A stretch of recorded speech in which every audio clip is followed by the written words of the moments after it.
salut mon ami. Bienvenue dans ces favoris. Nous sommes le dernier samedi du mois, donc comme tu le sais, les favoris de la rédac, c'est ce qu'on a aimé pendant ce mois. Donc du coup, on parle de ce qu'on a aimé. Tu as l'habitude maintenant, je te laisse avec la rédac. Personne bizarre. Ah, t'es en feu là. Salut, moi c'est Mathilde et ce mois-ci j'ai kiffé beaucoup de choses car vraiment quand on a lancé le brainstorm des favoris je me suis rendu compte que j'avais une liste à puces qui prenait à peu près la moitié de la taille du brainstorm et les gens venaient me dire non prends pas ça, je veux le prendre et tout, j'ai kiffé, je kiffe la vie. Je chante la vie, je danse la vie. Mais il y a un truc en particulier qui fait que j'ai kiffé ce mois de novembre, c'est Épilogue qui est la réédition de l'album La Fête est finie d'Orelsan. Bon, il veut ressortir l'album et avec 11 nouveaux titres inédits. Il y en a un qui était sorti juste 2 jours avant, quelque chose comme ça, qui a un featuring avec Damso qui s'appelle Rêve Bizarre et qui est trop cool et je l'aime trop, même si le clip file un peu la gerbe parce qu'il y a beaucoup d'effets spéciaux, mais il est trop bien. Et c'est du Aurel, un peu le vieil Aurel de avant La Fête est finie en fait. Et ensuite il y a plein d'autres titres dont certains avaient été teasés. Moi j'étais allée voir le concert de sa tournée La Fête est finie et il avait fait en exclu Adieu les filles, qui est donc dans cette réédition. Donc voilà, c'est trop bien qu'il sorte un album. En plus il y a eu l'album de Gringe, donc qui est son partenaire de rap et qui avait fait Les Casseurs Flotteurs avec lui, qui est sorti aussi. Donc c'est un mois sous le signe du gros son. Tous les matins je suis dans le métro. En vrai je suis un peu sapée parce que je vais travailler et je suis comme ça dans le métro avec mon casque et c'est trop bien de s'enjailler là-dessus. Donc écoute de la bonne musique, écoute cet album et profites-en pour réécouter l'album La Fête est finie parce que c'est vraiment un des meilleurs albums de rap qu'il y ait eu sur les dernières années. Et voilà, et du coup je te dis au mois prochain pour les prochains favoris. Ciao. Salut, c'est Clémence et mon kiff du mois c'était le NaNoWriMo. NaNoWriMo, ça veut dire National Novel Writing Month, littéralement le mois pendant lequel on écrit un roman. Comme son nom l'indique, c'est un défi qui consiste à écrire un roman en un mois. C'est un espèce de concours international. En gros, tous les gens qui ont envie d'écrire se disent que du 1er au 30 novembre, on se donne comme défi de réussir à écrire 50 000 mots minimum. Pourquoi 50 000? Parce que c'est à peu près la longueur moyenne d'un roman. Bien sûr, tu peux faire beaucoup plus, beaucoup moins selon ton envie et ton inspiration. Pour ma part, c'est la 2e fois que je le fais sérieusement, avec une vraie idée d'histoire à raconter, des vrais personnages. Ce qui est paradoxal, je me rends compte en le disant, parce que les personnages ne sont pas vrais, c'est forcément dans mon imagination, mais je me comprends. Du coup, pendant tout le mois de novembre, avec Mathilde, avec Alindy, et parfois avec des lectrices, quand on pensait à l'annoncer sur Instagram un peu en avance, on se retrouvait dans des bars, dans Paris, pour pouvoir écrire pendant 1, 2, 3 heures, selon l'inspiration. À l'heure où tu verras cette vidéo, j'aurais peut-être réussi mon défi, peut-être pas. Donc c'est la moi du présent qui parle à celle du futur qui te parle au présent du passé. Rendez-vous dans les commentaires pour savoir si j'ai réussi ou pas mon défi. Salut, c'est Caroline et mon favori du mois c'est le film Casse-Noisette. Et en fait Casse-Noisette c'est un petit peu particulier pour moi parce qu'en fait c'est un peu le conte de Noël de mon enfance, puisque quand j'étais petite j'avais un gros livre de Casse-Noisette illustré et ma grande sœur elle me lisait un chapitre par soir jusqu'à Noël, genre à partir de 1 mois avant Noël. Et du coup, quand j'ai vu qu'il y avait un film, j'étais là, j'espère qu'ils vont pas gâcher mon conte de Noël préféré. Et pas du tout, ils l'ont pas gâché du tout, c'est super bien. Et si tu kiffes la magie de Noël comme moi, et que tu as un lutin de Noël, et tu vas aimer. C'est genre, j'ai jamais vu un film aussi riche visuellement, au niveau des décors, des costumes, des maquillages, même de la musique, c'est fou, il y en a partout. Genre, t'as la magie plein les yeux, le truc dure 1h40 et j'ai eu l'impression d'être là 25 minutes. Et l'histoire entre nous est assez banal, c'est tellement beau et stylé et trop cool que tu t'en rends pas compte. L'héroïne, elle est assez cool, elle est pas niaise, ça c'est bien. Elle est déterre, elle dirige une armée, ça sort le 28 novembre et donc je te conseille fortement d'y aller. C'est vraiment, je pense, le film de Noël. Salut, c'est Esther. Aujourd'hui, j'ai envie de te parler du film Les Chatouilles. C'est un film réalisé par Andrea Bescon et Éric Métayer à propos des violences sexuelles subies dans l'enfance. Je sais, ça a l'air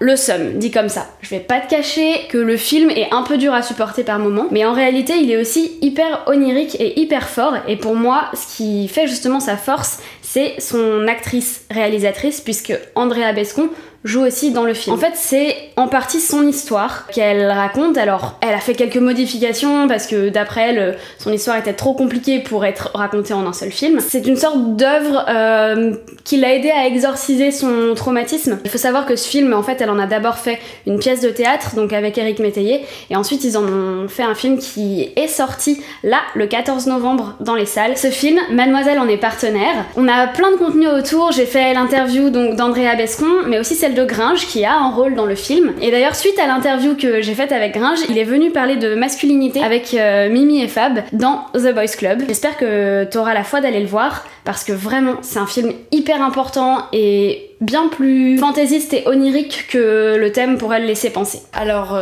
moi, mon favori du mois, je dirais que c'est les migrants qui ont été déposés à la frontière entre la France et l'Italie par la France, voilà, comme des vieux déchets, comme si c'était des objets. Non, je rigole, c'est pas mon favori, mais presque. Non, mon favori, c'est un lecteur de carte SD qui fait donc micro SD, carte SD normale, mais aussi carte flash. On peut voir un petit rappel entre le blanc, évidemment, du film, mais aussi du lecteur qui est d'un bleu électrique tout à fait foufou. Et non, je rigole encore. Mon favori est mon superbe Kawa Quechua. Alors, c'est le premier prix Quechua qu'on se sert évidemment dans les manifs quand on est dans les black blocs. Je n'ai jamais été dans les black blocs, et qui est très utile quand, comme moi, vous n'avez pas assez d'argent pour vous acheter un manteau.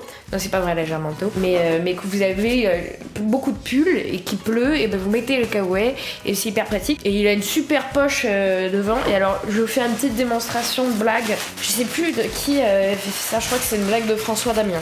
Ça s'ouvre pas jusqu'au bout, finalement, c'est un petit peu comme un pull Ralph Lauren, sauf que c'est en matière de sac poubelle. Alors, déjà, ce qui est très marrant, c'est qu'on peut. Eh toi, tu veux quoi toi? Donc voilà, faire rire ses amis comme ça. Dis donc, il est sale. Un petit peu comme mon histoire. Donc la blague. Quelqu'un vous appelle au loin et vous faites quoi? Non, putain, ça marche pas. Normalement, tu restes. Quoi? Et tu fais. C'est marrant parce que je peux pas vraiment tourner la tête avec un kawaii. Je suis François Damiens.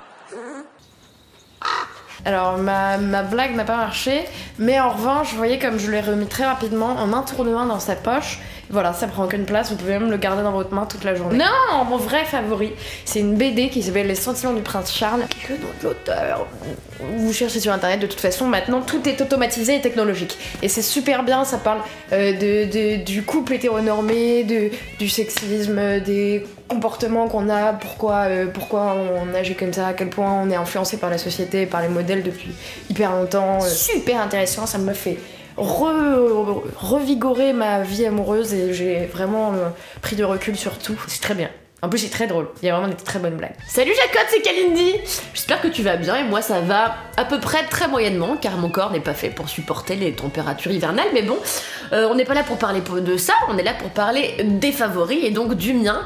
Et ce mois-ci, je me suis creusé la cervelle parce que j'étais là, il y a plein de choses que j'ai kiffé ce mois-ci. Et j'en parle notamment dans Laisse-moi kiffer, un super podcast de Mademoiselle que tu peux aller écouter. Donc, j'ai décidé de te parler d'un film Netflix. Si tu me lis souvent sur Mademoiselle, tu sais que je vois beaucoup de films d'horreur. Et donc, j'ai hésité entre Suspiria, qui est sorti il y a pas longtemps au cinéma, et ce film que j'ai finalement choisi. Je sais pas si c'est très clair ce que je raconte, mais ce film, c'est Le Bon Apôtre de Gareth Evans. C'est un film qui est sorti le 12 octobre et que j'ai vu un peu plus tard. Alors de quoi ça parle? C'est l'histoire d'un type qui s'est fait un peu rejeter par sa famille de gens très riches et un jour il rentre au bercail, il rentre chez son père et il découvre une lettre de sa sœur qui lui dit qu'elle a été enlevée par une secte. Donc déjà pas cool, et là le type se dit bon bah je vais aller sauver ma sœur des griffes de cette communauté de zinzin. Donc il va sur une île et donc là il va rencontrer les partisans de cette secte là et tu te dis au départ que c'est juste une secte de gens zinzin qui torturent des gens pour faire des rituels bizarres et en fait petit à petit tu comprends que ça n'est pas que ça et le film va plonger dans une dimension un peu plus fantastique. C'est hyper bien, c'est long, ça dure 2 heures, mais ce que j'ai grave kiffé c'est que c'est hyper gore. Ça vire boucherie à un moment donné, hein. Donc si t'aimes pas ça, n'y jette pas un coup d'œil. C'est sur Netflix, vas-y regarde ce film, c'est génial, puis après viens m'en parler quoi, sur Instagram où tu veux, voilà. Allez, et bon hiver. Hello, ici Manu, rédactrice beauté extraordinaire comme tu le sais, voilà. Pour ces favoris, ça aurait pu être mes favoris de l'année aussi. Je vais parler du fait de, après être restée célibataire pendant 3 ans et toujours prendre mon temps à me remettre dans une nouvelle relation, là je suis en couple et en fait je redécouvre que c'est sympa. Pendant 3 ans j'étais un peu en mode j'ai pas envie de me mettre avec quelqu'un parce que tu te mets avec quelqu'un, tu souffres un peu, c'est nul, ça vaut pas l'énergie que tu mets dedans et tout ça. En fait, là, je me suis dit, tu sais quoi, t'as déjà tellement vécu de trucs que qu'est-ce qui peut t'arriver, les fois où t'as cru que t'allais mourir de chagrin, t'es pas morte, donc ça veut dire que tu dois pouvoir survivre. Et je me suis dit, bon allez, on s'ouvre et tout, et en fait c'est sympa. C'est pas le fait d'être avec quelqu'un, tu vois, qui est sympa en soi, c'est le fait d'être assez sereine pour me dire que je peux me rouvrir à une autre personne et que je peux recommencer à partager des trucs avec quelqu'un. On rigole beaucoup, on parle beaucoup aussi, on parle de nos sentiments, c'est génial, c'est on parle de sentiments, on échange et tout, c'est la folie. Et voilà, c'était de ça dont je voulais te parler, car je sais que ça fait peur parfois on a peur de s'ouvrir aux gens, parfois on a peur de se dire que peut-être qu'on va nous faire du mal et tout machin, mais bon, sinon on reste sur cette petite île comme ça. N'ayez pas peur, ouvrez-vous aux gens, au pire ils vous déçoivent, c'est pas grave, il y a plein d'autres gens que vous pourrez rencontrer qui vous décevront pas. Je suis si contente. Mon favori ce mois-ci, ce sont des carnets. Les carnets, les meilleurs carnets. C'est les meilleurs carnets. Allez, bon, j'en ai déjà parlé 12 508 fois à peu près sur Mademoiselle. Tous les matins, j'écris 2 pages. Ça s'appelle les pages du matin. Et donc, tu vois, ce carnet-là, il est merveilleux, mais il est rempli. Il est fini. Regarde, j'ai écrit tout dedans. Il y a plus rien. J'ai adoré le format de ces carnets, donc qui sont en fait des carnets Gallimard, qui sont au nom d'un titre de roman connu. Donc là, par exemple, Mon cœur mis à nu, c'est du Baudelaire. Et donc du coup, je me suis dit, j'adore ce format de carnet. Et il me fallait un nouveau carnet pour mes pages du matin. Alors qu'est-ce que j'ai fait? J'ai acheté exactement le même format de carnet, mais pas avec le même nom. Et donc j'ai le Petit Prince. Je suis tellement contente. Et en fait, vous pouvez trouver plein de formats. Alors j'ai ma petite note. Alors il y a plein de petits carnets, des grands carnets, des moyens carnets. Chaque carnet a donc un nom de roman. Et donc vous avez, je sais pas, du Daniel Pénac, du Blaise Pascal, Simone de Beauvoir. J'adore les carnets Gallimard. Merci, vous êtes géniaux, vous faites des livres et en plus vous faites des carnets. Je suis ravie. Enfin voilà, tout ça pour vous dire que j'aime écrire et que si vous aimez écrire, ce papier est formidable. On adore écrire sur ces lignes, elles sont belles, elles sont douces. On les aime. Voilà. Bisous. Achetez des carnets. Coucou, c'est Marie. Aujourd'hui, je viens te présenter mon favori du mois de novembre, qui est, on va dire, un peu plus basique, c'est faire des soupes. En fait, depuis quelques semaines, je sais pas trop quoi faire à manger, j'ai pas envie de me prendre la tête, il commence à faire froid, j'ai envie de manger des légumes, de manger un peu mieux.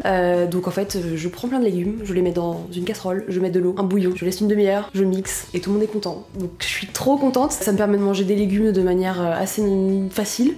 J'adore ça les légumes, mais le soir, quand je rentre chez moi, j'ai clairement la flemme de les préparer. En général, je pars sur un combo assez classique, c'est un potimarron, un peu de pommes de terre, des poireaux et un peu de sel et poivre.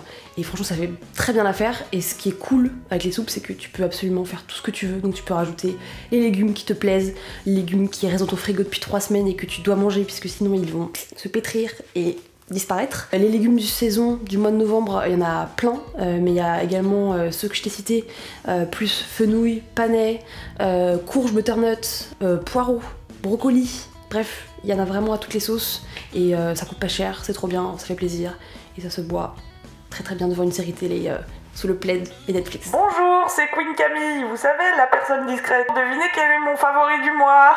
Je suis contente d'avoir un mégaphone.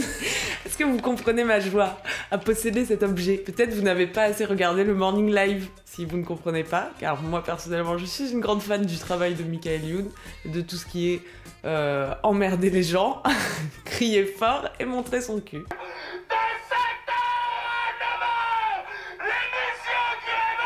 Donc c'est mon modèle dans la vie, donc aujourd'hui je possède un attribut de mon idole et ça me permet tout simplement d'exaspérer mes collègues, voilà, de mettre un petit peu d'ambiance au bureau quand je sens que c'est un peu mou. Est-ce que tout le monde travaille? Donc depuis, tout le monde me méprise, plus aucun ami, mais j'ai un mégaphone.